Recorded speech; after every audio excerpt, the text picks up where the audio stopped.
We have here 1% chitosan acetate. You take a 500 milliliter bottle of clean water, you remove 5 milliliters of the water, and then you replace the 5 milliliters that you took with our chitosan. That is not seen here, but it's in the shop. So now I have about 3 milliliters in my dropper. I'm going to add it in. And we don't know our dose rate because we have an imprecise amount in this jar. But the way chitosan works when you're doing a jar test is you start at low dose rates, mix it up, and then you don't have to wait long to see any settling. If your dose rate is in the right range. We're starting to see a tiny bit of flock, but chances are that if we apply our higher dose rate, we'll get bigger flock.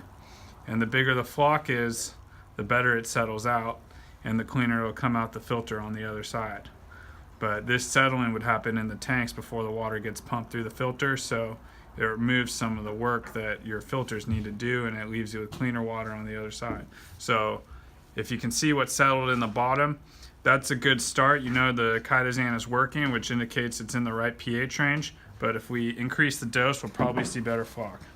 So we just did 3 milliliters. We'll see what doing another 3 gives us.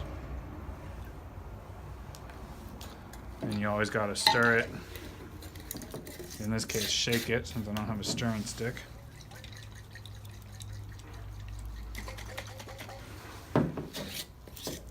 And you should get better, quicker settling once it stops stirring. There's the flock right there.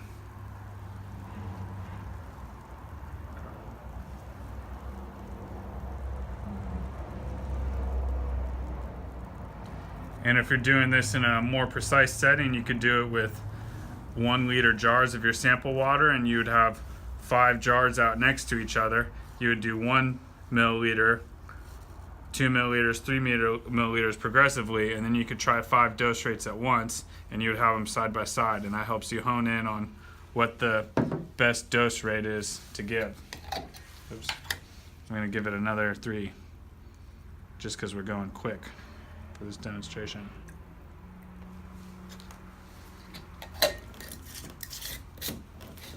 And once you know your dose rate, you would then calculate it in parts per million. And there's a formula that I don't know off the top of my head, but that's a good one. Let's see if it settles.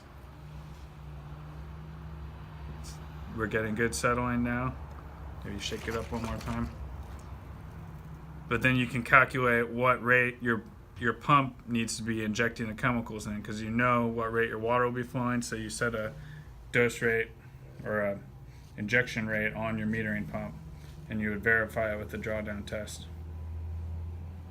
So I don't see as much difference between 9 milliliters and 6 milliliters injected. Oh, actually it's starting to look pretty clear. We might have gone over the optimum dose rate. You can dose it too much, which is why jar tests are important, and why you would want to do a jar test properly with 5 samples to hone in on the best dose rate. Give it another 3 just to see if we can somehow hit the magic number, but I'm guessing we got our optimum dose rate. Probably right around 6 milliliters per half mason jar. It looks like a snow globe.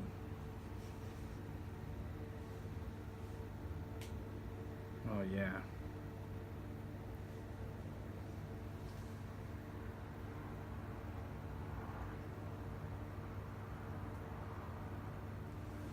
So when you're treating stormwater, this is the settling you would get in your treatment tanks.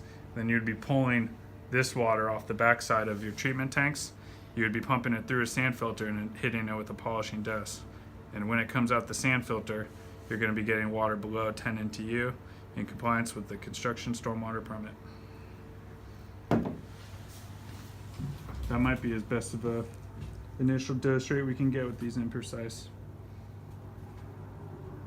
tests.